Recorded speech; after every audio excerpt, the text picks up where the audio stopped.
Hello and welcome to the Fit Like a Girl podcast. My name is Jackie Lindal. I am a mom of two, an avid coffee drinker, and a certified personal trainer. I have been in the fitness industry for nearly 10 years, and I help women get fit, strong, and lose weight without losing their damn minds. If you're looking for help on achieving your health, weight loss, and fitness goals without all the fitness industry confusion and BS, you have come to the right place.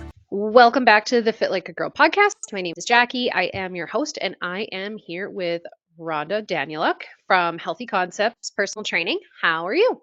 I'm really good. How are you? I am good. So, I would love to hear a little bit about you and your story and things like that, but you are a personal trainer and run your own personal training business.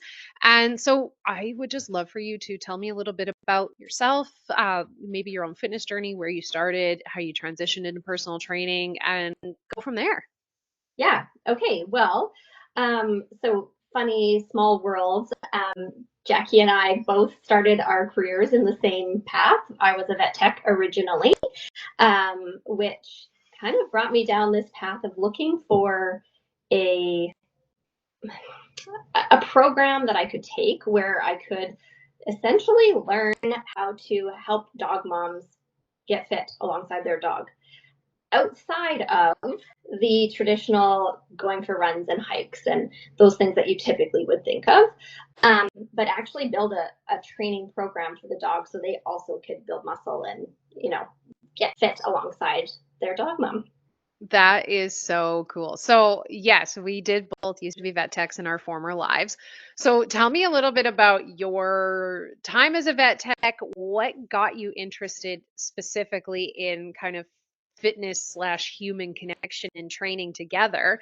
And kind of, I guess, pick that is not pick that, but have that be your niche for your goals for your fit or for your business. Yeah, so my my story is kind of a little bit strange. So if we want to go like way back to what you had said, like how did my fitness journey start for myself in general? So I was always a super active kid. If I was bored, I went and I would move my body. I'd go for a walk, I'd rollerblade, I'd go for a run, I'd do those sorts of things. I played sports in high school, so I didn't ever really struggle with my weight in high school. More so, I was probably a little bit too thin during those years because of how active I was and not eating well. Um, Fast forward to graduating high school, went to college, and I somehow got out of that habit and gained the like notorious college 20. Yep. Yep. I wasn't playing sports anymore. I wasn't just, and the gym wasn't part of my life. I didn't need to, right? Because when I was a teenager, you played sports and you did those things, but you didn't really learn what a training program looked like, or even for me, anyways, we didn't have that. Hmm. So I got engaged. I was like, oh my God, I got to lose this weight. So I hit the gym, got a trainer. If I'm being honest, really, really undernourished myself. Mm-hmm. And I lost a lot of weight very, very quickly, and more than what I had even gained. Yep. So I was smaller than I was on my wedding day than I was in high school. Oh, okay. Yeah. Kind Yeah, of went so really far in that one direction. I did. Yeah. So, you know, I kept my fitness up. I went to the gym. I always paid attention to what I was eating, but I probably stayed on the restrictive side for most of my young adulthood. Yeah. Had a baby, quickly lost the baby weight, same ways, right? Lots of cardio, some lifting, restrictive eating. Yeah. Had my second baby, same thing. Weight wasn't really hard to come off because I was so active at that point. It was a pretty normal part of my life. Hmm. But I was just struggling with not feeling super fit, even though I was, on the thinner side. And funny enough, actually, my doctor said to me, he's like, start digging into nutrition some more. And Mm. his sister was a nutritionist, and he's like, check out some of these resources, get more information for yourself. You might be surprised. And Interesting. so that kind of like, all this while I was working as a vet tech, mostly part time with my kids being little. Yeah. And he kind of sparked something in me, and I actually got my nutrition certification at that point. Cool. So when you say that you were active, you'd lost the baby weight and that kind of thing, but you never felt fit, what was that like? What were those feelings when you say that? Um, Mostly because I think I'm not a fan of this word, but I was very skinny. Hmm. I didn't really have a lot of muscle development. Mainly, I was just very thin. Yeah. And so I could do a lot of the exercises, lots of cardio. My body had adapted well to that. Um, but I didn't ever feel like, and maybe even this term I don't like, but it's an easy way to describe it for people, but like skinny fat. Yeah. Yeah. Like, That just I, it just creates an image. Yeah, absolutely. yeah. So, and probably if I look back, I probably wasn't in that way either, Yeah. but that's kind of how I felt. I just didn't feel strong. Right. Right. Yeah. That's a good way of putting it. And it's interesting because you were active. Nobody in the world would say that you weren't active or you weren't doing things to take care of your health, but you just weren't maybe going about it in a way that felt good to you. Yeah, because all along it was always about calories in, calories out. So So tell me I about this nutrition course and how that changed your perspective on things. Yeah, so I took precision nutrition. I'm sure you're familiar Very with. familiar. Yeah. Yes. And interestingly, started coaching people. Yeah. And I had a mentor at that time, and she said to me, "You're coaching people differently than the way you live." Oh, interesting.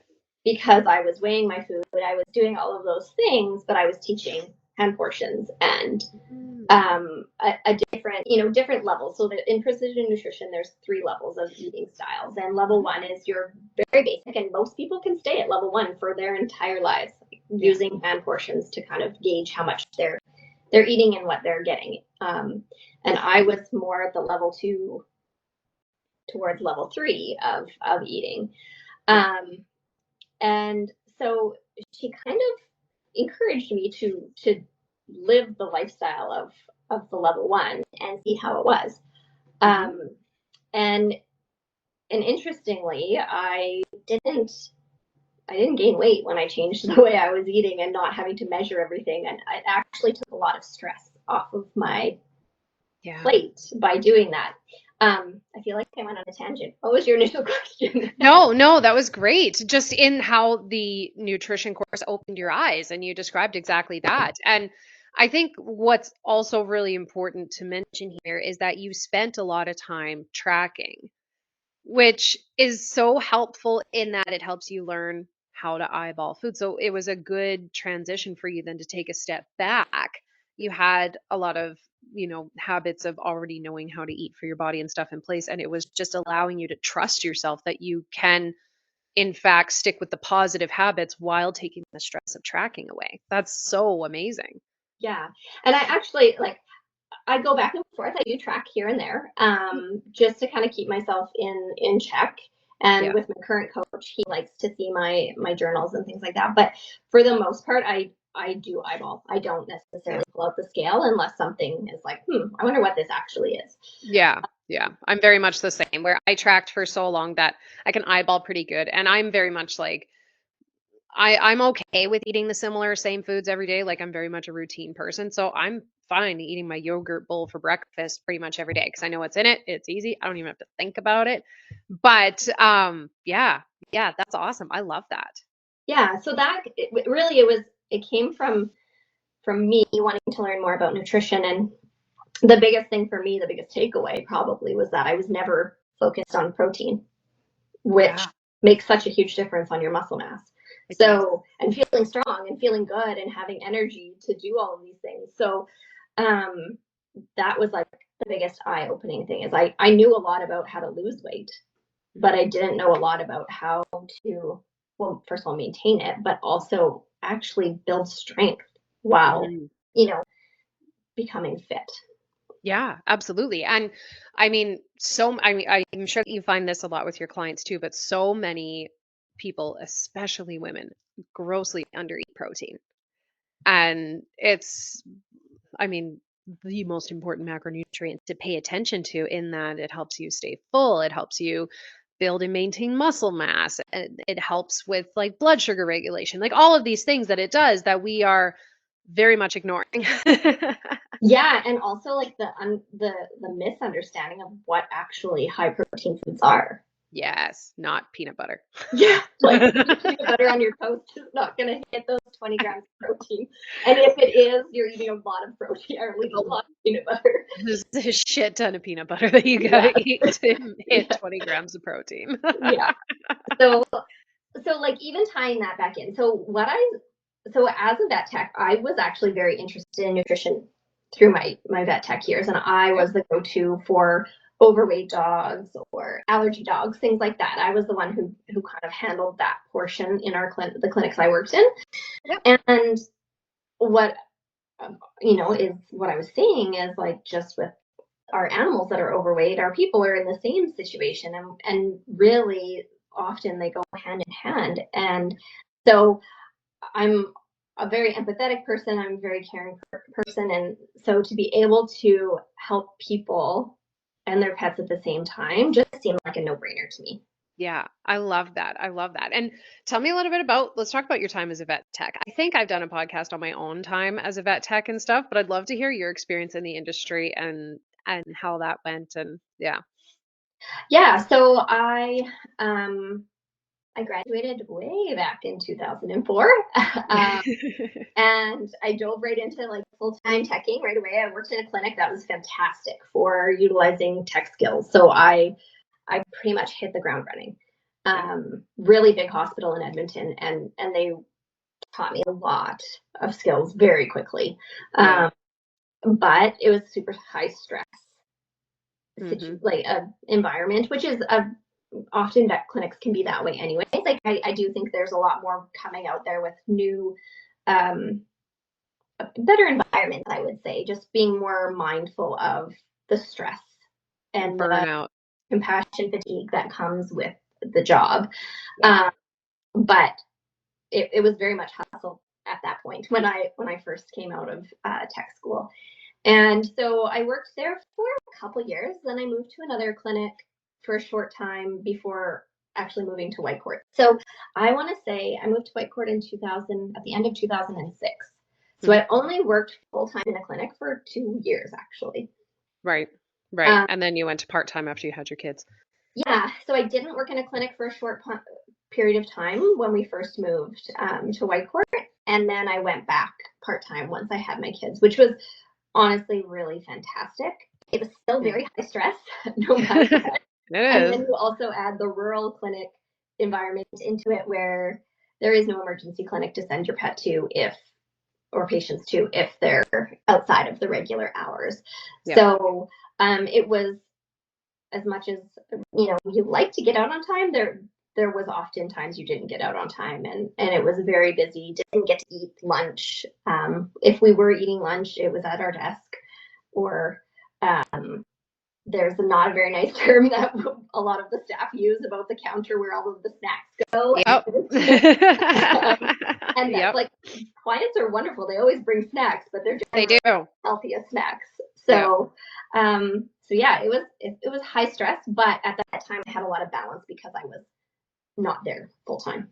Yeah. Yeah. So And that is a huge thing to um for mental health for vet techs and stuff like that, to be able to have that flexibility to go part-time is huge because it is such a high stress job.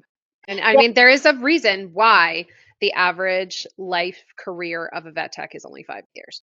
yeah, and I don't know. I don't really know what it would be at this point for how long people stay in the profession, but um, yeah, and I think because I was part time, I was at the clinic I was at for over 10 years, so I Hmm. stayed there for a long time. And so my role changed over that time as well. Um, Originally, I just mainly did surgery and helped with hospitalized patients, that sort of thing. As time went on, I did more inventory ordering. Um, not, I wasn't clinic manager at all, but I helped with a lot of those Yeah. things. So it really shifted. But what actually pushed me out the door, funny enough, is I've been coaching nutrition. Um, I had actually applied for a job as a group fitness instructor. So that kind of started my coaching on the fitness side. So I worked part-time doing that while I was still at the clinic. And then I found canine fitness certification through the University of Tennessee. Amazing. That's so cool. Yeah. So the process literally took from the time my daughter was 6 months old. I had this idea until, well, that would have been almost, she's a 2008 baby. And I left, or I took that program in 2019, I believe. Yeah. So it was a long road to get there, but I finally found the program that I was looking for so that I could basically teach dogs how to do fitness. That's amazing. I love that. So tell me about that course. Tell me, like, yeah. Yeah, it was really, really cool. So you have to be either a vet tech, a veterinarian, or prove your experience with animals. So there were some breeders, some dog trainers, that sort of thing in there that took the course. But there was an online portion, which was a lot of anatomy. Yeah. It was a good refresher on anatomy for me. And, right. And then I actually flew to Oklahoma and did an in-person week. Yeah. Where we did labs and hands-on training, which was really, really cool. And so Bobby Lyons is who basically ran the course, facilitated it. And so she is a dog trainer who got very, very knowledgeable in fitness for dogs. And it's incredible what she can, focus on muscle-wise to build strength in dogs so that they live really well-balanced lives. Yeah. So for a lot of people, they don't realize that a lot of dogs don't know they have back feet. Interesting. Their back feet just follow. Yeah. And so teaching dogs like hind foot awareness, and so they can shift their weight so that they're more evenly distributed. It really can make a big difference in injury prevention. Because if you think about dogs carrying most of their weight on their front limbs, and then suddenly if their back end isn't strong and even more weight goes to those front limbs when they're running, that's how we get shoulder injuries. We get that sort of thing. So it's been very, very enlightening on the injury prevention side of things. So a lot of people will describe canine fitness as prehab rather than rehab, right? So let's give the dogs the skills so that we can avoid surgery, we can avoid injury as much as possible, right? Like obviously we can't, it's like us, we can't avoid injury 100%. But if we can build strong dogs, then that's going to save us some money in the long run as well. Well, for sure. And like, I mean, this brings me back to when I was a vet tech. I worked at a clinic where we did a lot of ACL repairs and like bone surgeries and stuff like that. And how many fat Labrador retrievers do you know go chasing after a ball and they come back limping on one of their hind ends because they tore their ACL? And then now the owners have to fork out ton of money for very difficult TPLO surgery, which has a long rehabilitation time. Like it is just thinking about like how many of those injuries could be prevented with the dog, just like humans, being strong and fit. Yeah, and even like a really easy takeaway for people listening back to this is that things to think about: warming your dog up. So not, walking out of the house and chucking that ball and having them run full tilt. That's a big thing, is that we just think, oh, they can sprint from the couch to sprinting. Like, what would happen if we did that? we could never not warm up. Well, some people might, but in a really good program, you're not going to not warm your body up before you start. Yeah. And I have to think, like, I ride horses. So when I get on my horse and I ride her, I'm not just going to full tilt, let her take off running. No, I warm her up. So why would somebody not want to do the same thing with their dog? Yeah. And sometimes, like, on the behavior side of things too, is people always think, oh, my dog's so crazy on a walk, he's pulling, he's doing all of this stuff. And it's like, well, warm him up, get him engaged with you before you go out on the adventure, because they're just excited about life to be going on that walk. And there's so many smells and so many exciting things. And now I don't do obedience by any means, but just there's a lot of the aspects of the fitness side that help with obedience because you have a dog who is well exercised, not just ran all day long, because that actually doesn't help their brains that much. Yeah. And you can have actually a tired dog who is happy and healthy and strong. Yeah, no, absolutely. Like I remember doing puppy classes with our dog when he was a puppy, and I mean, like he was absolute, just like any other puppy in the world, batshit crazy puppy. But puppy classes would wear him out, and it's not a large space, so it's not like he's running around like crazy, but he's using his brain, and he would always like just crash for the rest of the day after we would do our puppy classes. Yeah. Yeah. So basically, canine fitness is kind of based on a few things. So you work on strength, you work on balance, flexibility, but the fourth piece of what we work on is mental. Mm-hmm. And so any new exercise that you teach a dog is a mental exercise. Right. Okay, that makes sense. So you typically don't want to throw 5 new exercises at a dog. You want to start small because their mental capacity when they're learning that many new exercises, it's hard for them to learn. Mm-hmm. It would be kind of like teaching a kid, well, we're going to teach you how to add and subtract, multiply and divide all in one day. Right. Yeah, you would never do that. It's like that build up. So that's the one thing that I love about canine fitness is it's baby steps. And people think, well, I can never get my dog to do that. Well, you got to start here at these little tiny baby steps, and then you do get there. And it's amazing how quickly they learn when you both understand each other. Yeah, that is so cool. I love that so much. So, how do you tie in dog fitness to human fitness and put them together? Because that's Yeah. what you specialize in. Yeah, so it's very individual. So I have some clients who want every workout to include their dog. I have some clients who don't want their dog to be included in their workout aside from walking, and that's totally okay. It just depends on each individual. But we'll talk about the people who want their dog in their workout. Yeah. So what that looks like essentially is when the human is resting, the dog is working. Oh, I like that. And then so when the human is working, then the dog is resting. So it's very built very much like any strength program. You're not like completely resting during that time. You're working with your dog a little bit. So sometimes the rest periods might get stretched a little, just depending on what you're working on. But generally speaking, they're still about that 60 to minute and a half. Yeah. Long. Yeah. That's awesome. That's cool. Yeah. So, yeah. And it's also just the kind of killing two birds with one stone and increasing that bonding time between you and your pet. Yeah. And so like another piece of it too. So like you warm up together, you cool down together. You each have your own little parts, but bits of it we can kind of incorporate together. But also I incorporate things like sniff walks. So for anybody who doesn't know what a sniff walk is, basically it's just allowing your dog to sniff as they go. And if they want to stop and sniff something for 30 seconds, they can stop and sniff for 30 seconds. Right. One thing I know about sniff walks and a lot of women is it's incredibly painful for them. Okay, I am totally that person too because I get like irritated by it where I'm like, no, we are going. We're going. Why are you stopping? Yes, but the one thing that most moms struggle with is downtime. Yep.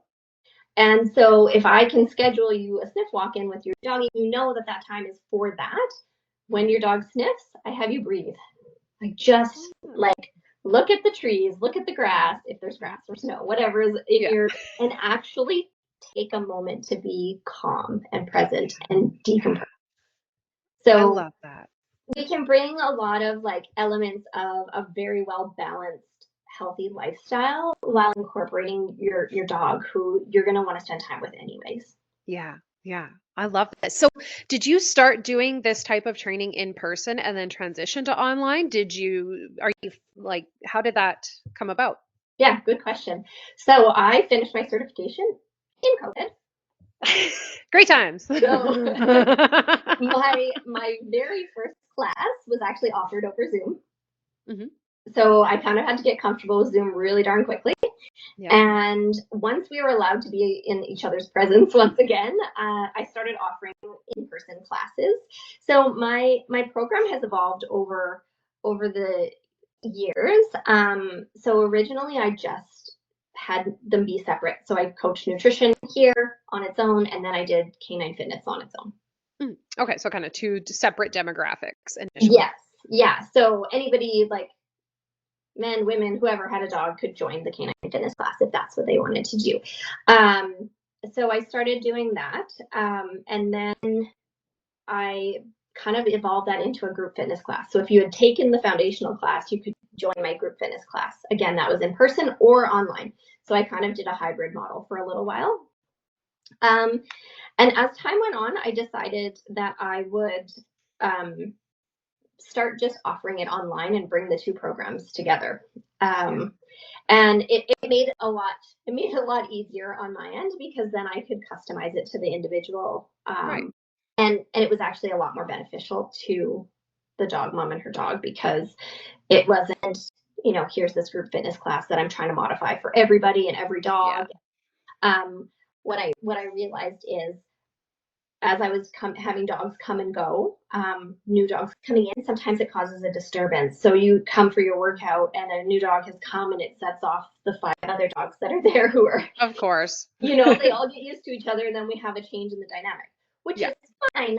But when you're coming for a workout and you want to enjoy yourself, it sometimes can cause, that not super awesome experience on those weeks that happens. So by moving it completely online where everybody's in the comfort of their home, it makes it just a lot more of a positive, comfortable experience for everyone.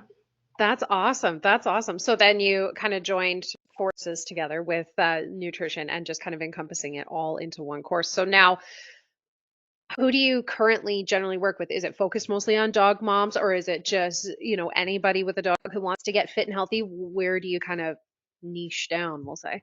Yeah, I typically work with moms who are ready to build outward and inward strength.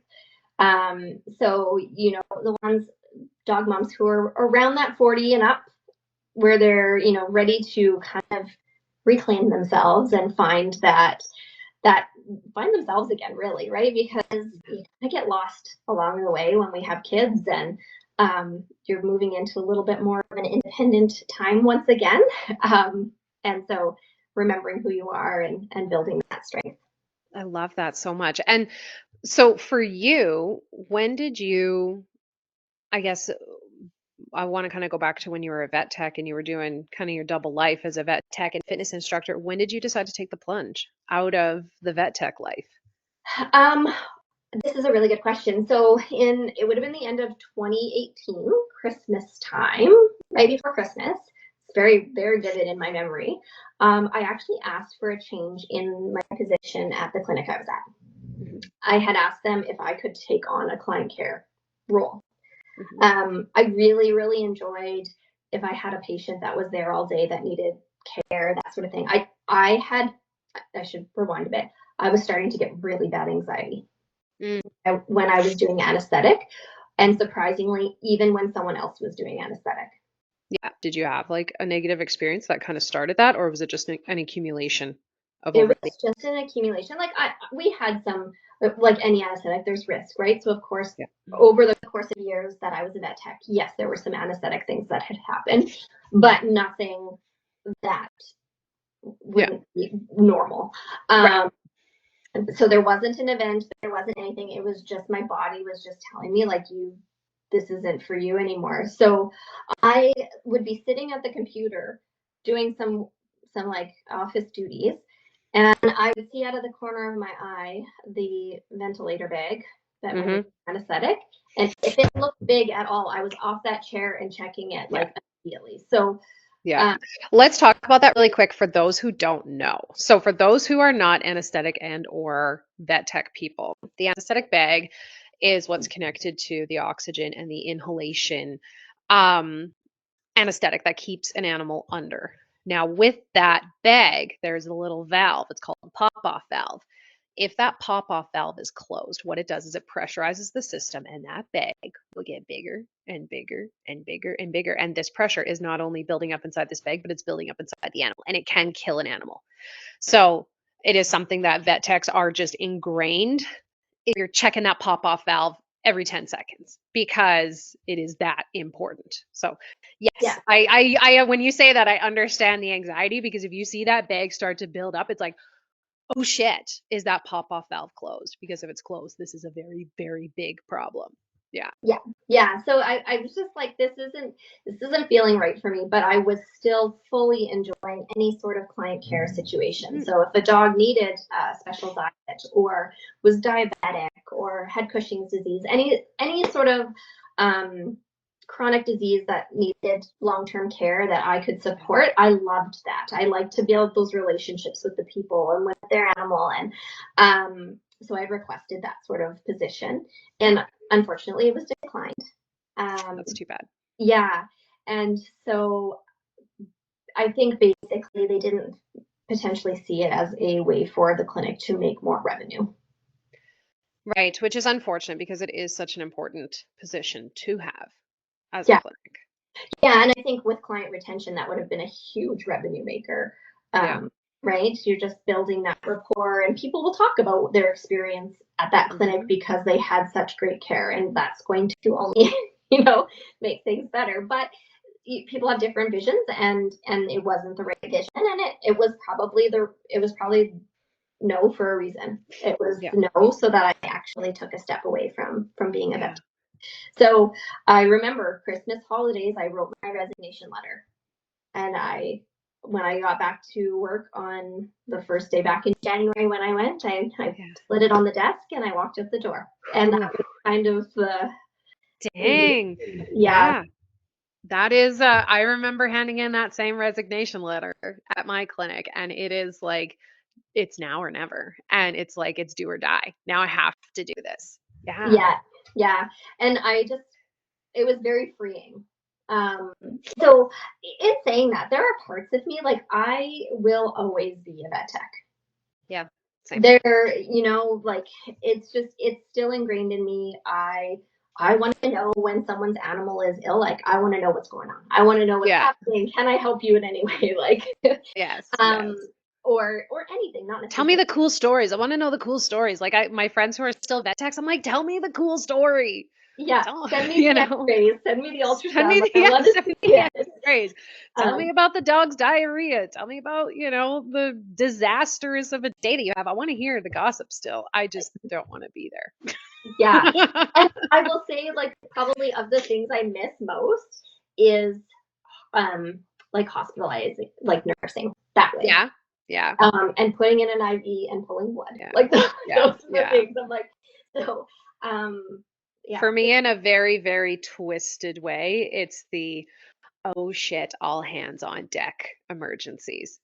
It's the adrenaline rush. That's exactly what it is. It's the rush. It's the adrenaline rush that I miss, is the oh shit, we have a hit by car and it's gone downhill in a hurry. Like, that's what I miss, because it's like, everybody has to like gang together because you're a team. You're not one person taking on this situation. You've got, everybody just finds their role and their place, and you're just doing your thing. And it's like, it's fun in a very sick and twisted way. I know it is kind of bizarre in that way. I didn't love hit by cars. I was one of those people that'd be like, I will be here if you need me, but like, hey, and those people are important too, because somebody's got to keep the appointments going. Like, everybody has their role, and you gotta like take on your role, whatever that is. Yeah. And it's so funny, like, when an emergency hits, you still, like, you just take on that, like, you're in it.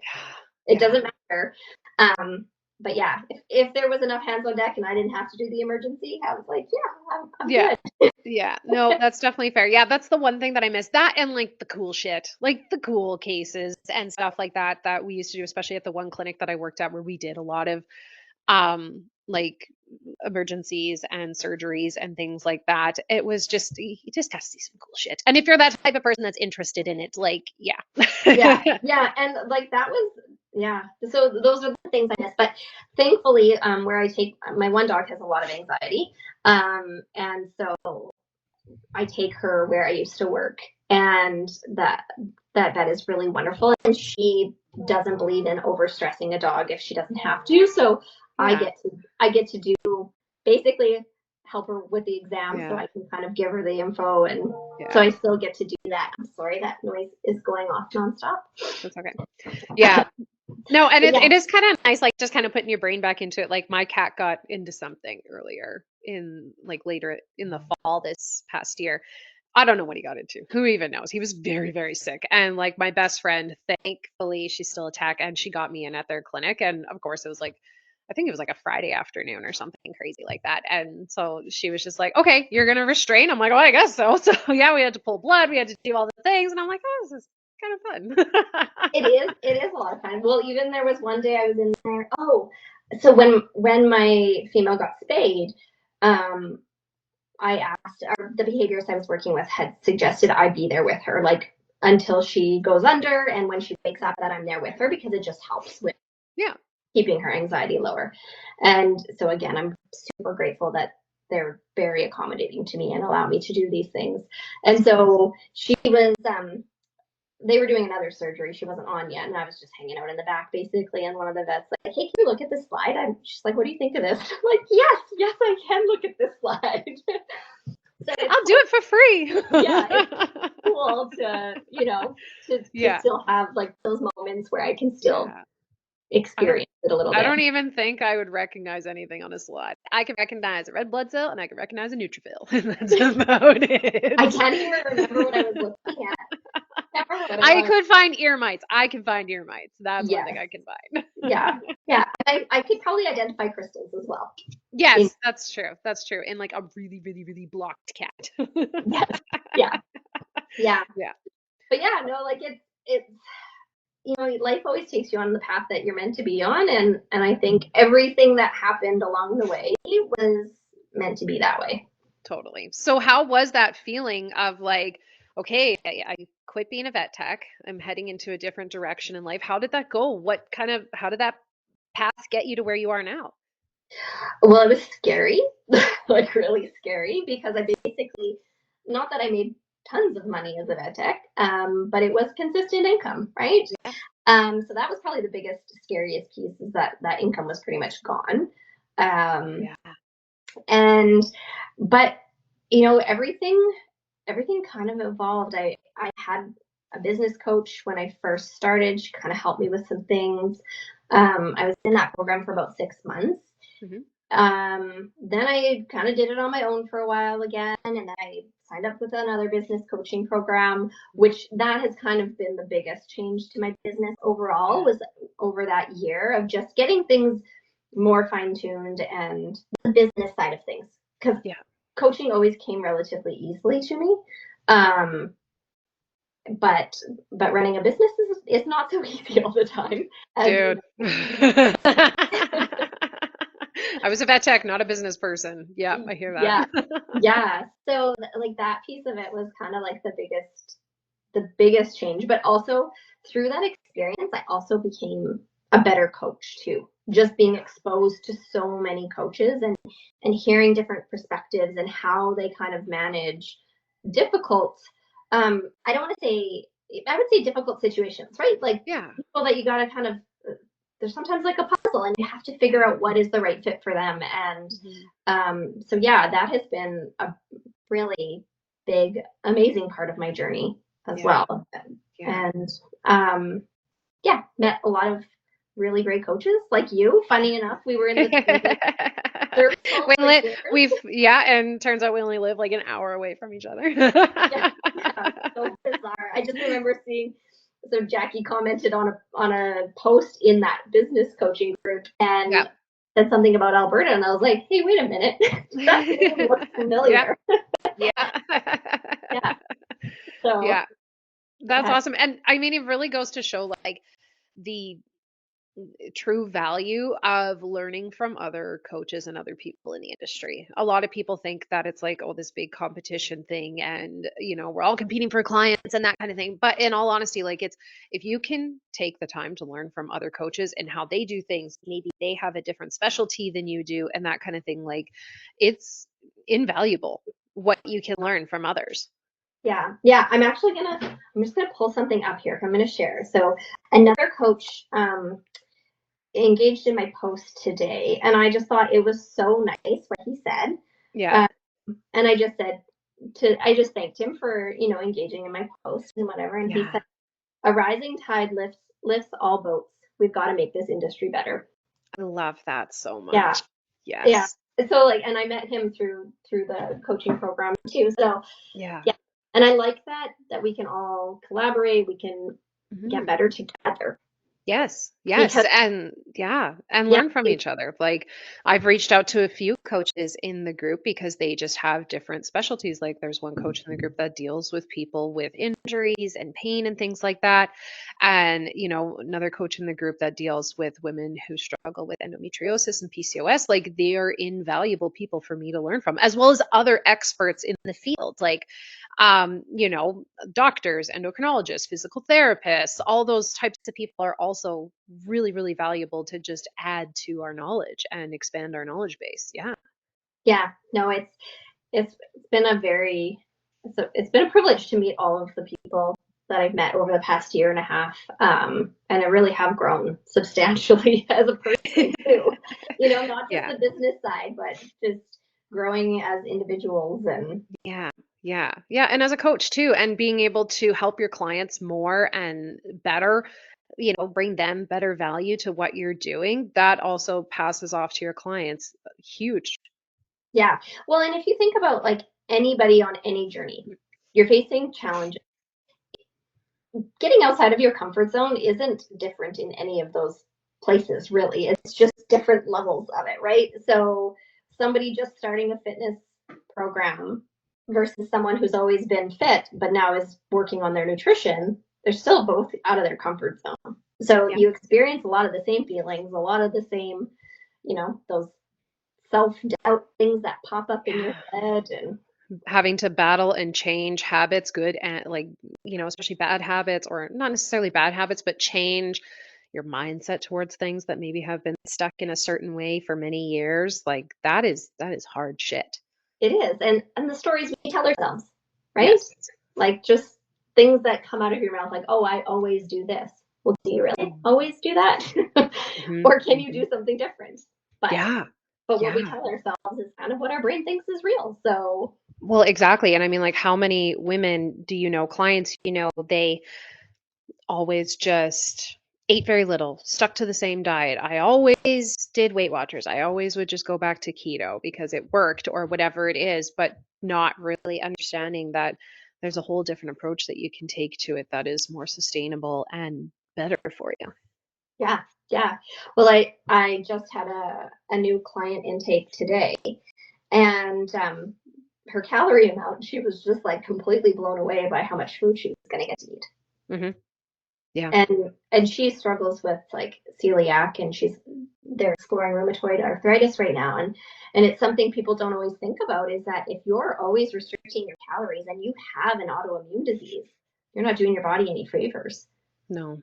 You're just adding that more stress and more, Hmm.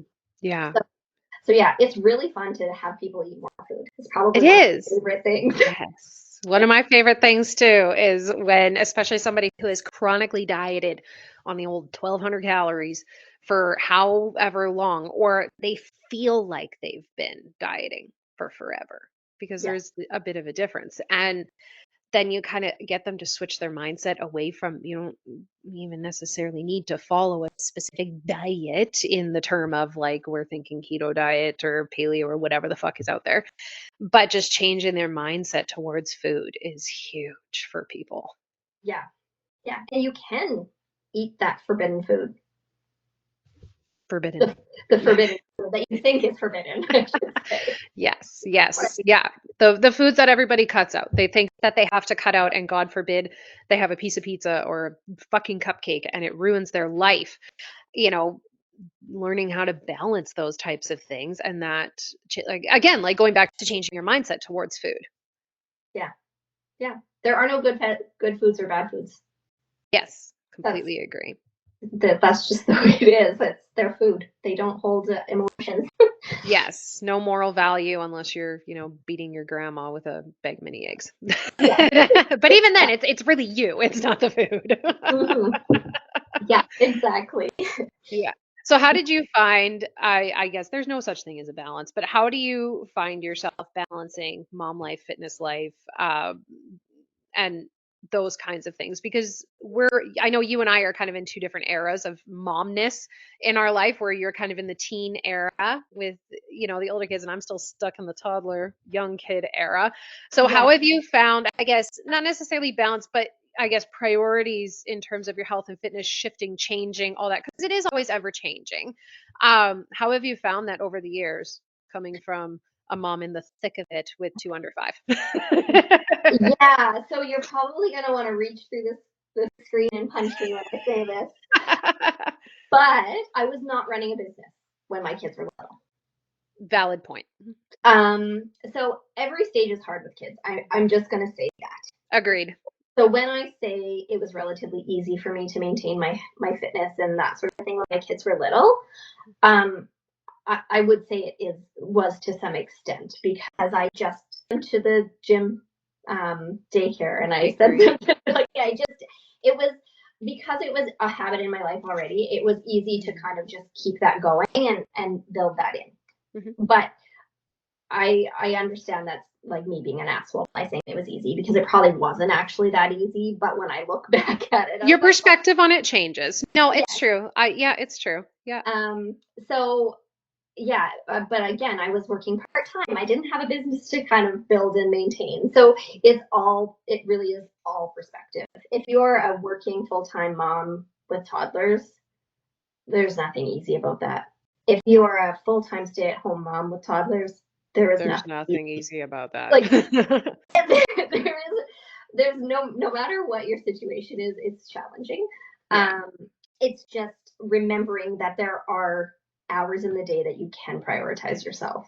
Totally. Yeah. And it may mean taking them to the daycare. It may mean asking someone to take your kids for a play date, or exchanging that so that you each can get some time for yourself. Yeah.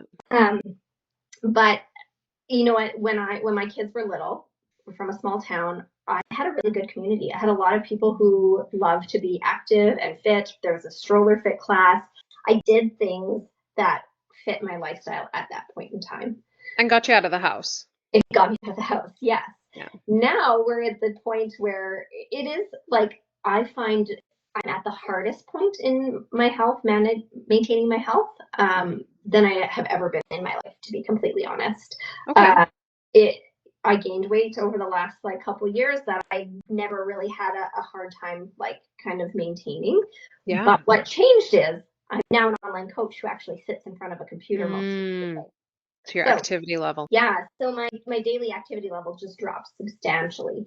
So I now have a treadmill at my desk. I do things to incorporate movement more into my day, and I have to actually remind myself of that, because we can get stuck in that zone of, it's your business, so the only person who is going to make it grow is me, it's you. That's how it goes, right? And having teens means they both play competitive. Well, my daughter competes as a figure skater. My son plays competitive hockey, and we're in the car a lot. Yep. Because we're traveling. Mm-hmm. So just the activity piece is just making sure that I'm prioritizing that movement has been the biggest thing I've had to pay attention to. Yeah. Yeah. And it goes to show that we are not above anything, that life and busyness catches up with even personal trainers, and that, sometimes we have to reel ourselves back in and go, oh yeah, I have been sitting for a lot during the day working on my business, which is great, but I also need to still prioritize my own health. Yes. Yeah. And nutrition has, over the years, as I developed those habits, became fairly standard and basic. But when you're gone all weekend, and the meal prep doesn't happen like it used to, you have to learn new skills.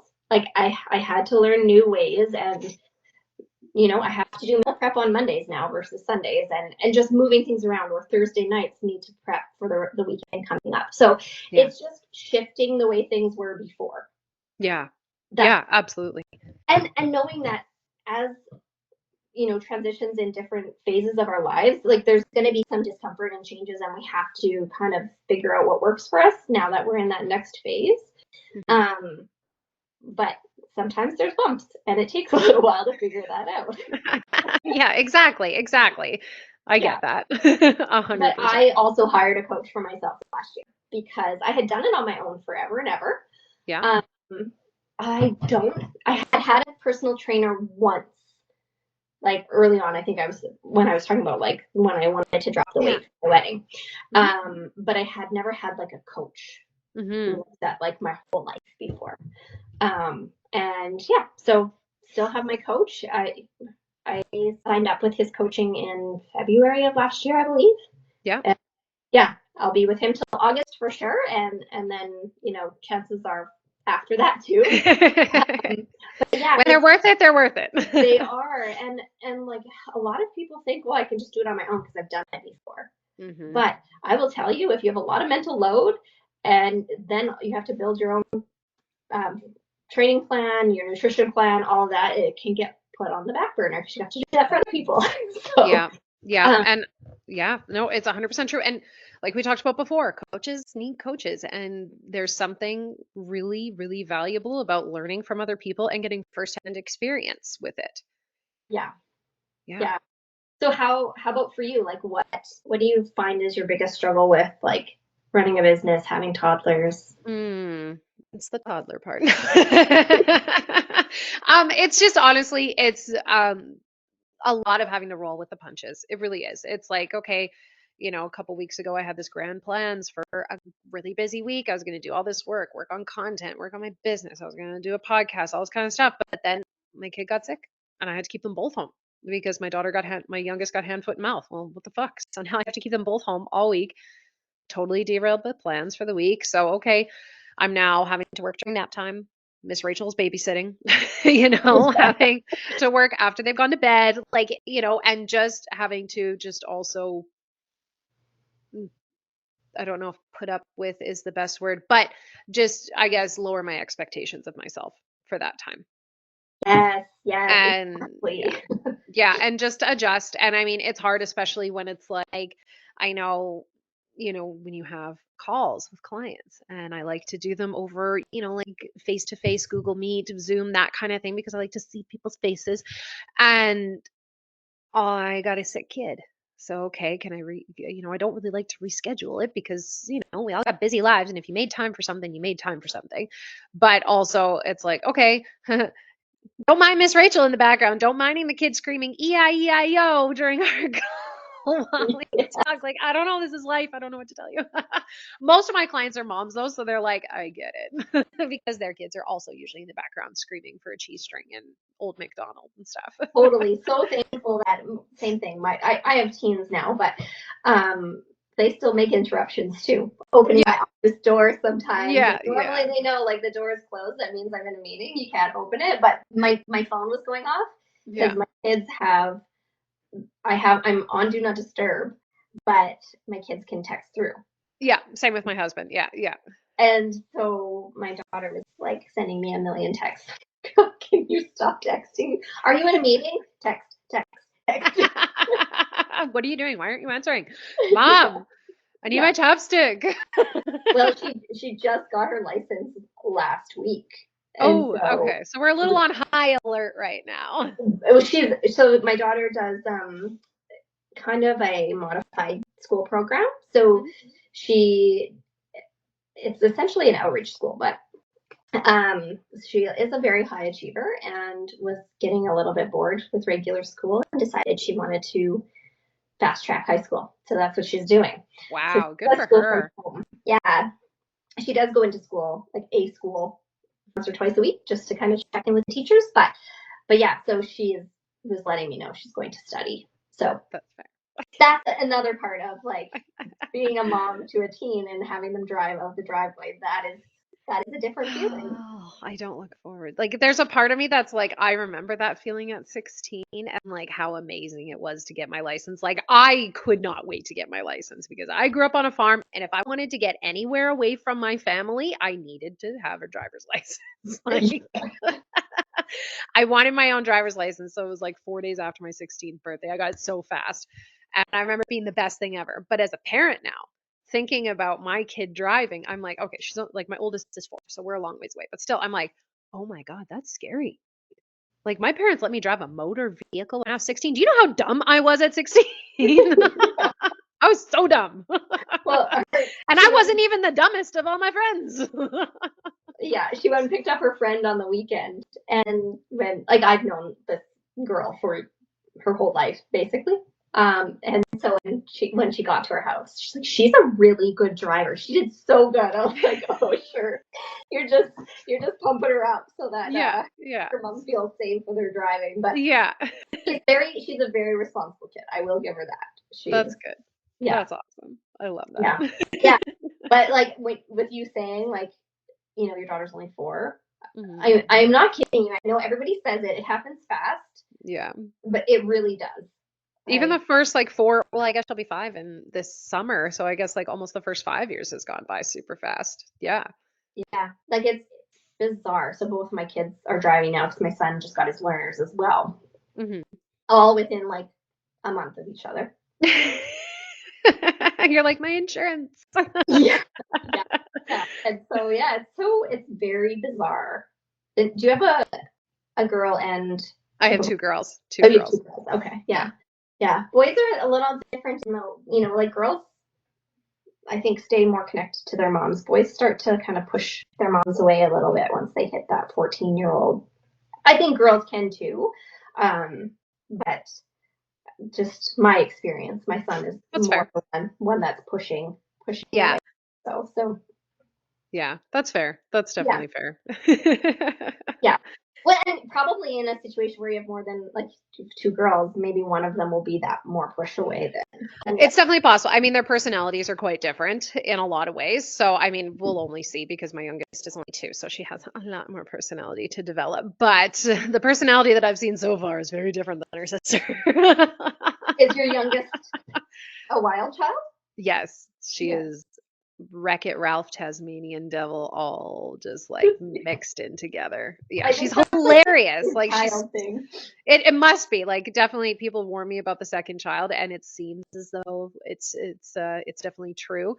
My oldest was very like as a toddler, you know, she got into like just like little funny things like, you know, emptied a Kleenex box or like that kind of stuff, you know, took a bite out of every apple that was in like the bowl. My oldest is like up in the counters going through the snack cupboard. She's not even 2 yet.